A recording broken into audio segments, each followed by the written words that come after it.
करेंगे यूपी के चौथे दौर में वोटिंग कल होगी और 9 जिलों की 59 सीटों पर मतदान होगा। इसके लिए सोमवार शाम चुनाव प्रचार थम चुका है। चौथा फेज आते ही हिजाब के बाद आतंकवाद पर लड़ाई अहम जो है यहाँ पर लड़ाई आकर ठहर गई है। यूं तो हर राजनीतिक दल के लिए सभी सीटें काफी अहम है, लेकिन चौथे चरण में 9 जिलों में चुनाव होने हैं और उनमें से कई जिले कभी कांग्रेस का गढ़ हुआ करते थे। ऐसे में कांग्रेस के सामने अपना गढ़ हासिल करने की चुनौती है, तो बीजेपी पुरानी बादशाहत कायम रखना चाहती है।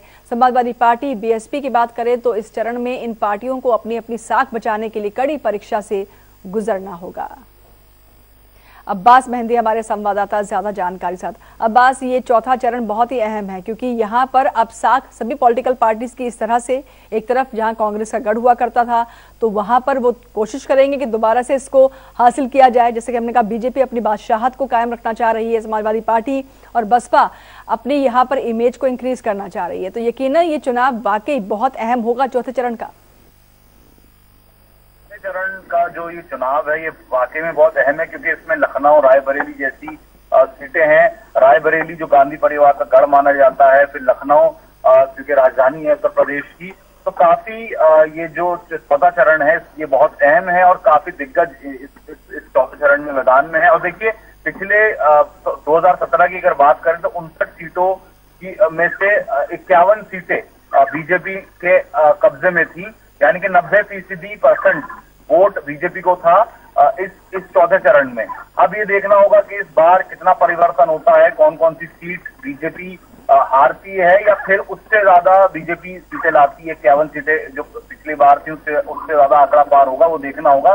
लेकिन काफी दिग्गज इस वक्त मैदान में है और देखिए 3 चरण के चुनाव हो चुके हैं उत्तर प्रदेश में और अखिलेश यादव लगातार दावा कर रहे हैं कि उन्हीं की सरकार बन रही है और वो ये भी कह रहे हैं कि बीजेपी अब वापस अपने घर जाने वाली, योगी आदित्यनाथ अपने घर जाने वाले हैं।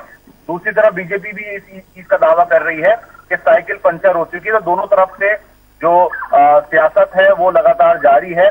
लेकिन अब चूंकि कल का जो चुनाव है वो बहुत अहम है इस हिसाब से, क्योंकि लखनऊ की सीट, रायबरेली की सीट और लखीमपुर खीरी की सीट भी इसी में है, जो कि आशीष मिश्र अभी जमानत में बाहर हुए हैं, जो किसान थार से जो किसानों को रौंदा गया था, उस केस को लेकर भी काफी, जब से उनको जमानत मिली है तो सियासत गरमा गई है। दोनों जो विपक्ष है वो लगातार हमला कर रही है बीजेपी पे और किसान विरोधी बता रही है। तो कल का जो चुनाव है बहुत अहम है। अब देखना होगा कितना असर पड़ता है लखीमपुर खीरी की जो घटना है उस पर, बीजेपी पर कितना प्रभाव पड़ता हुआ दिखेगा। फिलहाल शुक्रिया आपका इन तमाम